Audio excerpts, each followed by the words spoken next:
Hey guys, this one is going to be pretty quick. We're going to talk about the new ships that are supposed to be coming out in 2026 for Star Citizen. Before we get into the video though, we're doing a giveaway for a Drake Clipper. If you want to hear the details on how to participate, make sure you watch till the end. Let's just get straight into this video. All right, really exciting. There was a ship talk today, actually, well, as of recording. And it was regarding the ships that we can expect next year. Really exciting. The big one that I'm super excited about is the RSI Galaxy. So that's going to be the one that's posed for the IAE release for next year. So that's a big ship. That's a big deal.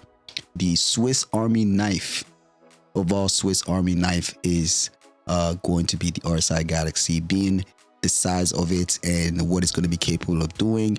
Especially knowing that CIG is going for these smaller ships like the RSI Salvation, like the Drake Golem, and those kinds of ships where you can actually put them on motherships to enable more capability of your fleet. The RSI Galaxy is going to be the perfect ship for that kind of gameplay. So I'm super excited for that one. Let me know if you're excited for the Galaxy itself in the comments as well. So now let's continue on. The new Kruger ship that's going to be coming, I think they settled on the name. It's going to be called the Stingray. So I think this one is going to be a medium fighter, I think, but we'll see. What I think they did say that the next ship was going to be a medium fighter for sure. So I'm curious to see how that's going to look. It's definitely going to look nice with Kruger's design language. So I'm super stoked for that one. So they also did mention that there are manufacturer releases. So the Drake is going to have a release. Aegis is going to have a release. RSI, which is going to be probably the Galaxy. I'm not sure there's going to be other RSI ships, but we know that definitely RSI is going to be the one that's going to be released in the IAE. Anvil is going to have a release. Misk is going to have a release. Are we going to see the Misk Odyssey this year? I don't know. I think it's too big of a deal. In terms of the workload, so I'm not sure if it'll actually be the Misk. But Anvil, just thinking about right now, the Anvil Liberator, I'm thinking might be that release for the, if they release. I heard that they're working on it though recently, so there's a good possibility we may see the Anvil Liberator for the Anvil release, but we'll see. Grays is also going to be doing a release. I'm not sure, no information on what kind of ship that could be. Origin for sure, we're going to get a release for that. What could that be? Could it be the G12 finally? But I hope it's a ship, not a vehicle. But Gatak, we know Gatak, the only ship that we're looking forward to from Gatak is the Railing. So, and they did do an update. It has been buffed with its cargo capacity, so now it can hold a lot more.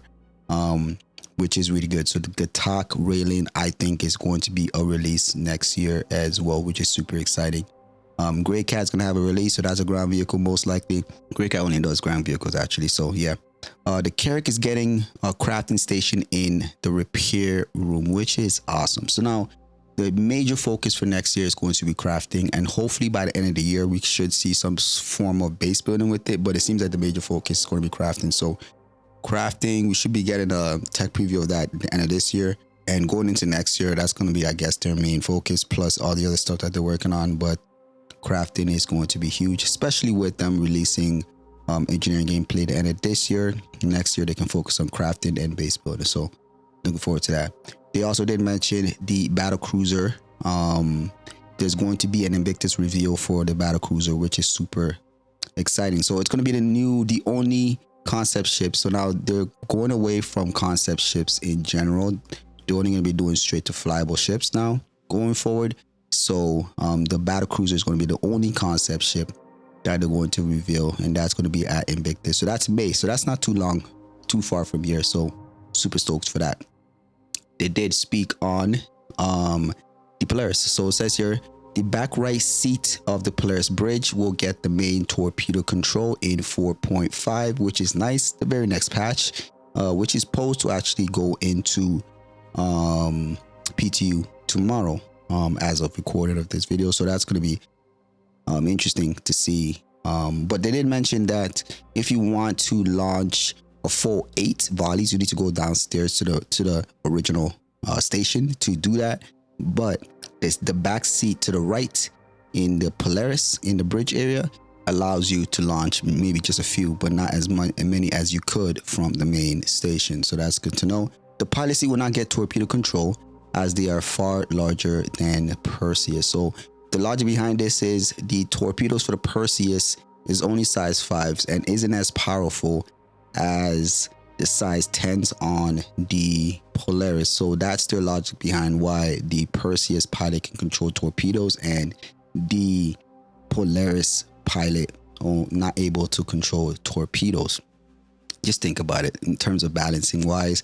The size 10s and the size 12 torpedoes are literally the most powerful weapons, the most powerful ordnances in the game, literally, right? You want to give that to one single player controlling one Polaris?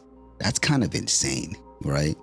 Especially with missiles and torpedoes getting a buff just recently. That's kind of insane, right? Especially when you can launch multiples at the same time. That's a lot of power for one player on a single Polaris. That's crazy. All right, so now let's continue. The Idris Pilot C will keep the main gun. However, it will be balanced more in the future. So they do know that there is a concern with that. So they're going to be looking to doing some form of balancing with it. So let's see what they do with that. Anvil Auxilia is a ground vehicle version of the Clipper. So multi-role ground vehicle. Interesting. It's going to be a crafter. So it's going to be a crafting station and a tier 2 med bed. This got to be a big vehicle. Thinking about it, it's got to be a big. I think this is on the Atlas platform, I think they said, and it was a part of the silhouettes. So that's damn. There's no way we would have figured that out if that was what it could have been. That's interesting. Okay, so a general purpose ground vehicle crafter and a tier 2 med bed. That's pretty cool. All right, so now another one that was on the silhouettes from last year's CitizenCon was the Consolidated Outlands Forge, which is a name that they haven't fully agreed on yet or confirmed yet, but this vehicle is going to be pretty cool. Crafting is one of its main things. Also, it has a much larger crafting machine than the Clipper, so you can craft more bigger things, and it also has a refinery. A big bonus of it is it has a ground extraction like the Pioneer, which is so cool. If it's going to look anything similar to the Pioneer, I'm definitely going to be getting that ship. That's a cool looking ship, the Pioneer being. So this is probably going to be the little brother of the Pioneer. They literally said something like that, where the Pioneer is the big brother to the ship. So it's going to be like a mini Pioneer kind of, which is pretty cool. I would want this thing to also be capable of doing base building. So instead of just the Galaxy and just the Starlancer build, I would love this ship to also be capable of doing at least medium-sized base building as well. I would love to see that, but we'll see what they do with that. Both are waiting for crafting, it seems. So like I said, crafting is a major focus for this 2026. So that's pretty cool. So now they did some buffs in terms of cargo capacities. The Drake Ironclad is going from 1536 SCU to 2204 SCU of cargo space. So now the Ironclad is going to be a 6 ship. It's gotten larger according to this, and that means it can fit a lot more Parasite ships. So it's going to be such a versatile ship once you can put different kinds of ships in there to further enable its capacity, its capability. So that's super exciting. The Assault is now going from 1052 to 1440 as well in terms of SCU cargo space. So now that's pretty cool. The Hull D and the Hull E is not coming in 2026. The Hull D is going to have 6912 SCU of cargo space, while the Hull E is going to have 12,000 approximately. The Hull B can land with cargo capacity and has 512 SU, which is pretty good. That's a lot of cargo for the Hull B. So now I did mention about the Drake Clipper giveaway earlier in this video. So what's in it is a Drake Clipper LTI with a digital download of Star Citizen. So if you want to participate, it's just a few things you need to do. Make sure you leave a comment in all the videos during IAE until the end of November 30th on this channel. Number 2, follow my Twitch. You'll find that in the description of this video. And number 3, subscribe to my second channel, PGR Play. You'll find that in the description of this video as well. So a big shout out to CIG for freely giving this game package over to the channel for one of you guys to have an opportunity to win. All right, so just make sure you do all those things if you want to participate. I'll catch you guys on the next video.